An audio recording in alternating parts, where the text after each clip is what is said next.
Alright, if you want to pay less in 2026 for your 2025 taxes, here are 5 fast wins I'm using and you can copy. Win 1. Max your retirement buckets early. For 401ks in 2025, I can defer up to $23,500 from my paycheck, with a combined employer-plus-employee limit up to $70,000. If I'm 50 or older, catch-up is $7,500, except ages 60 to 63 get up to $11,250 if the plan allows. Front-loading contributions earlier in the year can keep more growth sheltered. IRAs are $7,000, or $8,000 if I'm 50 plus.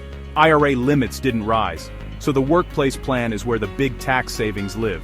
Pro tip: check Roth versus pre-tax based on my bracket now versus expected in retirement. Win 2. Play the standard deduction versus itemized game. For 2025, reports show higher standard deductions, up to about $31,500 if I'm married filing jointly, and about $15,150 if I file single. Some summaries still cite $30,000 and $15,000. Either way, higher floors mean more tax-free income. If I'm close to itemizing, I bunch deductions into 2025. Property tax, mortgage, interest, medical, charity, so I itemize 1 year and take the standard deduction the next. Win 3. Attack SALT strategically.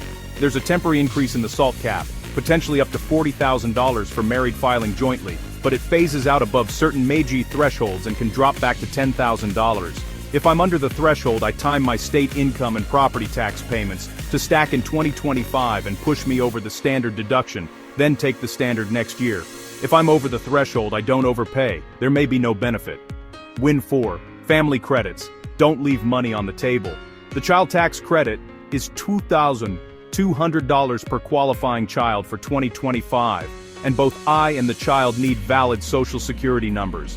I double-check phase-out's custody rules and that my withholding reflects the higher credit, so I'm not giving the IRS an interest-free loan.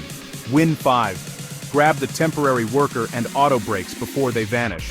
If I'm in the service industry, there's a deduction for reported tips, up to $25,000 a year. That means meticulous tip reporting actually pays.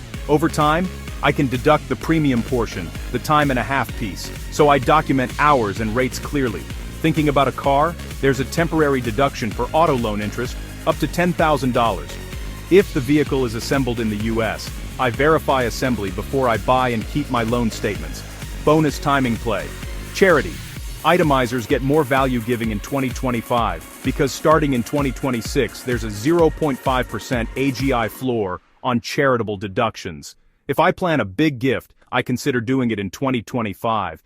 And heads up, in 2026 non-itemizers may get a small cash donation deduction, $1,000 single, $2,000 married, so I plan accordingly. Quick checklist. Update W-4 and estimated taxes now, so I'm not over withholding. Confirm 401k, catch-up eligibility, and whether my plan allows the higher 60-63 catch-up. Track SALT limits versus my MAGI. Document tips, OT premiums and save pay stubs. Verify vehicle assembly before financing. Keep receipts for charitable gifts and bunch if I'm near itemizing.